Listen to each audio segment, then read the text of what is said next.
Hello, it's Romanosky from Calgary, Canada, and I am here at the Lug Nuts service facility where I'm going to take this 2012 ML500 inside, and we can go through the car, put the car on the hoist.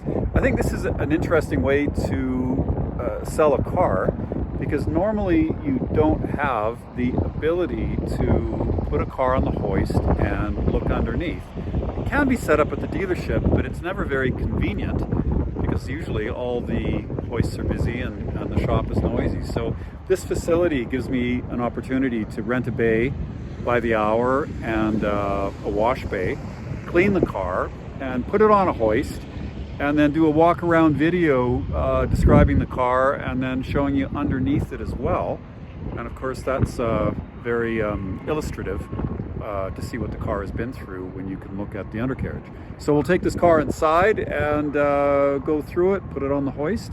2012 ML550, and it only has like 32,000 kilometers on it, so it's basically in new condition.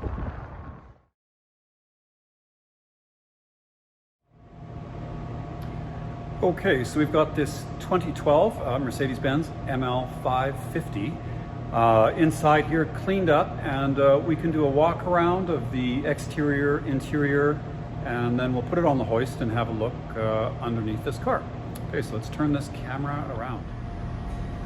Okay, so I know this vehicle fairly well because I ordered it back in 2012, and it went to one of my good customers who I think they've probably bought about 12, 13 cars for me over the years, and then when they're done with them, the family gives them back to me, and I sell them. Okay, so it went to a good home.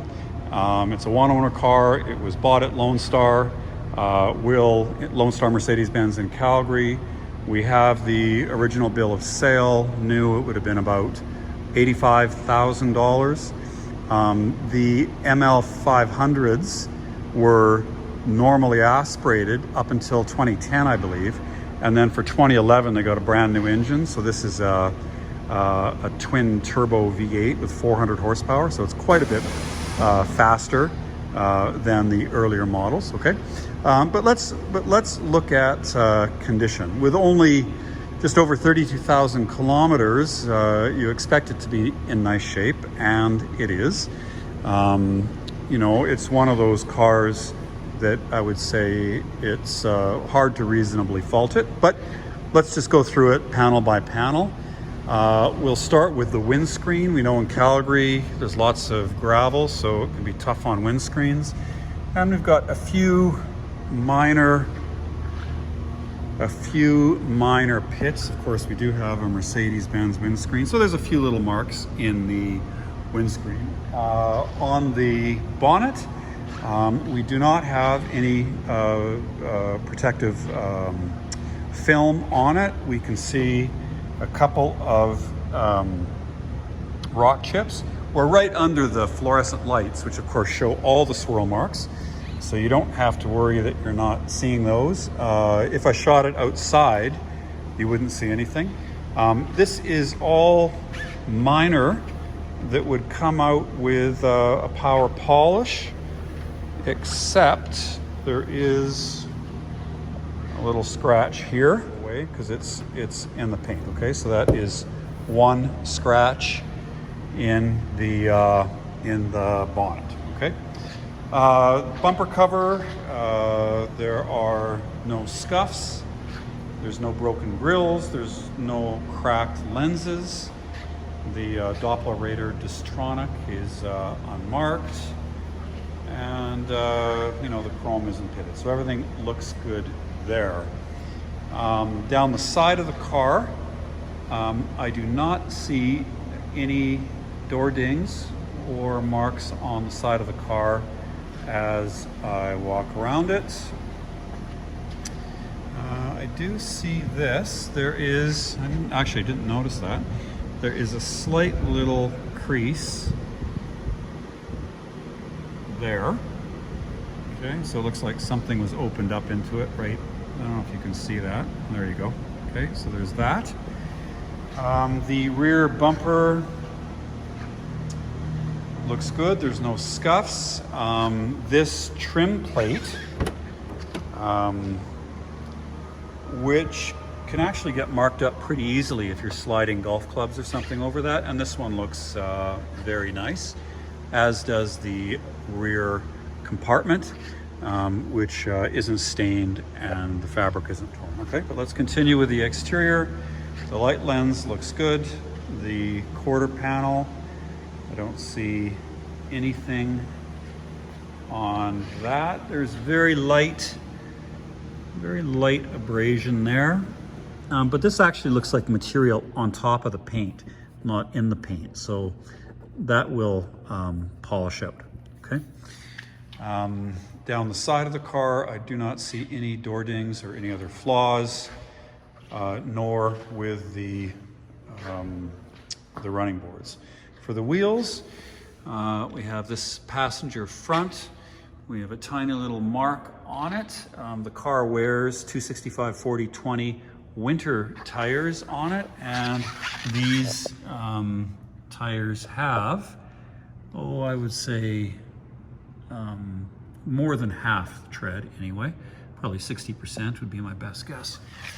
And they are Pirelli Scorpion winter tires.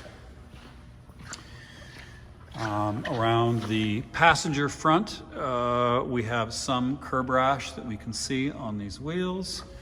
And the passenger rear, again, we can see a couple marks on the rims. And let's go to the last one here. And again, they're not perfect. There is some curb rash on all four wheels, okay?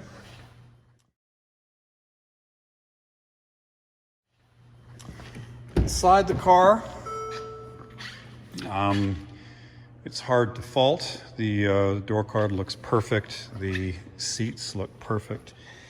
There is no bolster wear, no wear on the cushions, no wear on the armrest. There's no fading of the wood. There's no cracking of the wood. There's no peeling of the wood.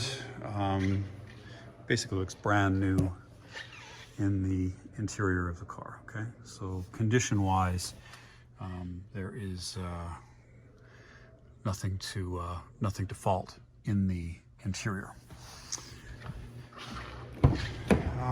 The rear of the car, it does not look like anybody has ever sat back here. Maybe they have, but it doesn't look like it. And I didn't detail this car. I washed the exterior. I didn't touch the interior. This is how I found it, okay? And that's normal for the cars that come out of this house, okay? They're always perfect. Okay, so lastly, we'll put this car on the hoist and have a look around. Not that we're expecting to reveal too much, but just as a matter of process, we'll get a look at what this car looks like in the air.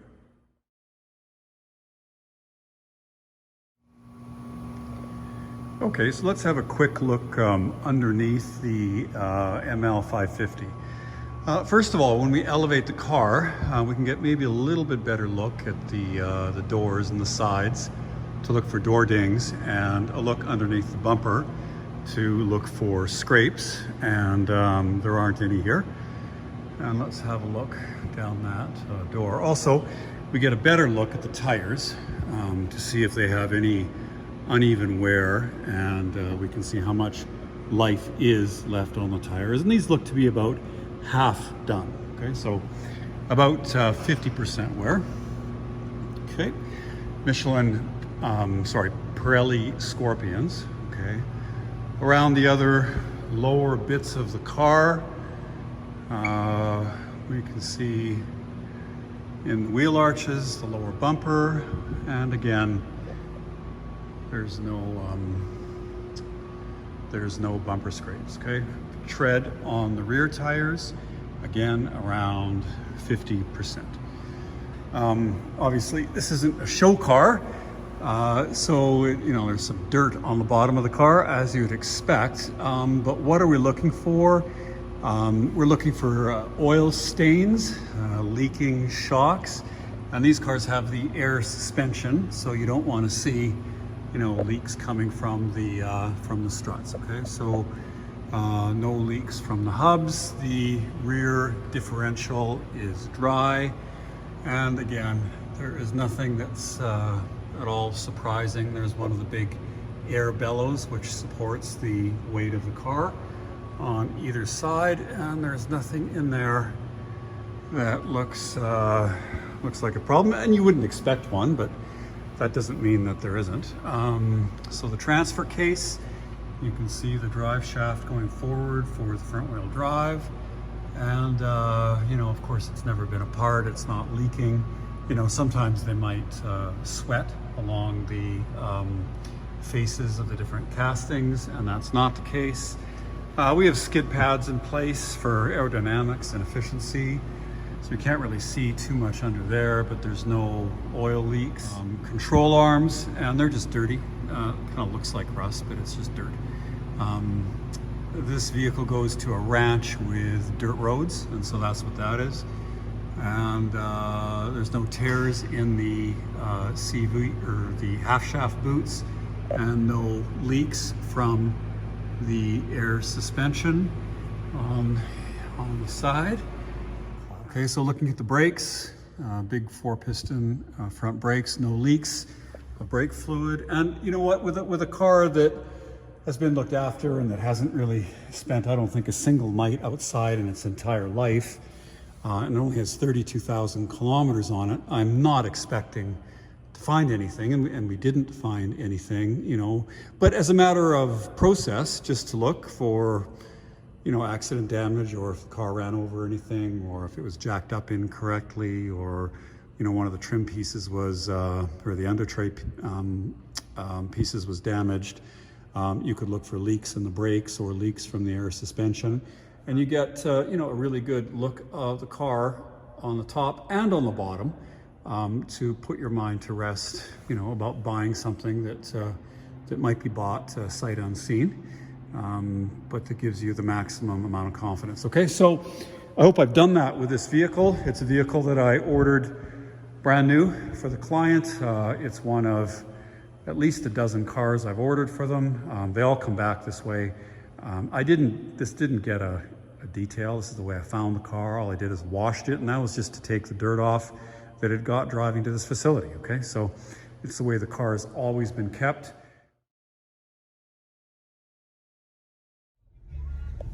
So we can go through some of the tech and the options on this ML550, to the best of my recollection anyway. So of course we have power memory seats. We can see folding mirrors. I'm sure there is blind spot assist. You can see that triangle in the exterior mirror that it broadcasts a radar beam into the blind spot and alerts you if somebody is there, and there is. Okay, so we've got that. Looking at the front instrument cluster, we can see a little coffee cup there, so that's going to be a driver distraction option. I'm not sure if it's activated. Some are activated by cameras looking at the driver, some are by the steering wheel. I suspect this is the steering wheel, but I could be wrong on that. And there's a little car with two lines in the center. That's the Distronic. That's the Doppler radar that's in the behind the Mercedes-Benz badge on the front.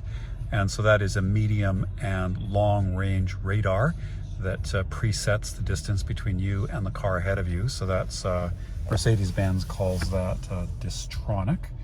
We have our fog lights and fully automatic lighting, of course. Gear selector is on the column, and they did that, I think, from 06. So here we can see heated and ventilated seats, and we have the full panoramic sunroof, which you can see, and there is a blind for that, which must be here.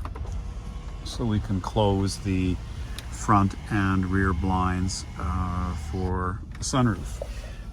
Getting into the navigation system and infotainment, Of course, we have the books with, I'm sure it's a 1,000-page manual on how to work that. And we've got the 2 keys that it came with. We select the functions of the infotainment using this rotary controller here. And so we have the navigation, audio, phone, video. And let's just see what that does. Oh, okay, it's a DVD video, okay. So we can go back to audio, and presumably it has the nav system in place. Okay, and then we've got a back button here, which takes us back. These switches here are for the damper, stiffness, comfort, and sport. And then we also have the AIRMATIC, which is the air suspension, and the ability to raise the car up. And if I do that, I get a notice on the center screen saying that it is rising, okay? And it's blinking as it's doing that. The DSR is a downhill speed control for off-road driving, if you ever did that. And these buttons here are for favorites. We can put it in automatic, set the temperature, and then leave it alone. And this is fairly standard Mercedes. Heated and ventilated seats. We can turn the stability control off. We're not going to do that. Turn the parking control off. We're not going to do that either. So this car has the Harmon Kardon stereo upgrade, and we'll have to look at the bill of sale, but is whatever the top package is, Premium Plus package or Premium package or whatever it is, this car has it. And we also can pull up the service information, and according to the readout, the service B5 is due. I imagine on time, because I don't think this vehicle has been driven that much with COVID in the last year. So, but the car is calling for a service B5. We can see that the car also has this distance display, and it's going to be measuring the distance between this car and the car ahead of it. And this car is able to intervene should somebody be taking a video, for instance, and not paying attention. But that is part of the safety system of the car. I don't really want to test it, but I'll take Mercedes-Benz word for it that it'll do that. Tire pressure monitor is active. At about 10 years, the radios and the rims give up. The batteries in the radios and the rims give up, and you can get a tire pressure monitor warning. But this car so far, or maybe they've been replaced, we don't have that warning now. So the tire pressure monitor system is fully functional. Now here is a quick video of the night vision. So that's the infrared camera on the front bumper that's illuminating the fence right in front of us. And then I can show the rear view camera, which also shows us those parking lines. And if I put it back in park, then we can also see the satellite radio, which would be disconnected. You have to get a new service, of course, but we do have SIRUS satellite radio. Okay, so I think that completes it for the. Oh, I suppose there's this too. This is the telematics, the SOS, and so that's a service from Mercedes-Benz where you can hit that button and get a call center or summon roadside assistance. So that's another subscription service you can get from Mercedes-Benz.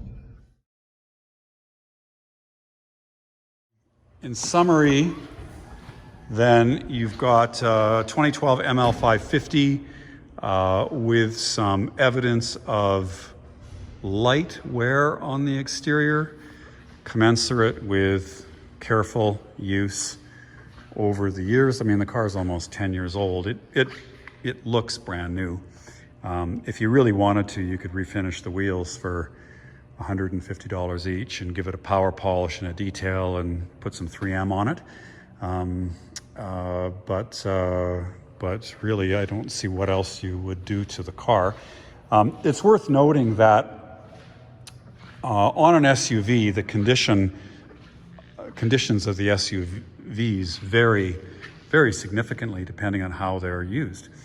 An SUV that went to a mom and kids for the school and the shopping run can almost be destroyed after 3 or 4 years. I know my kids are awfully hard on the interior of whatever car I put them in, and there's not much I can do to prevent it. They're just really tough on the interior. Okay, so you can get a car that looks okay in the pictures, but that is completely, smells bad, and where every piece of trim is marked up, right? And this one just isn't like that. It went to a retired couple. I don't think it ever spent a day outside in its entire life.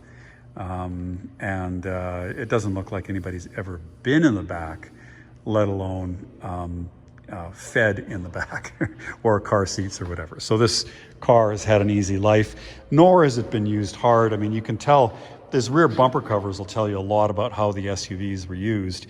And the ones that are used hard to, go to Home Depot, or even just throwing bikes and strollers and stuff in them, the rear bumpers get marked up pretty fast. Okay, so this one looks excellent. Okay, so really not too much to complain about. We've got a tiny little ping in there, and I'd be surprised if that couldn't come out with a paintless dent removal. We've got, like I said, a little scratch on the bonnet. Most of that would polish out, and then we could, if you wanted to, touch up these chips and maybe put some 3M, give the car a polish if you really wanted to have a show car. I don't think you need to do that with an SUV, especially a 10-year-old one, but you could. It's an awfully nice shape.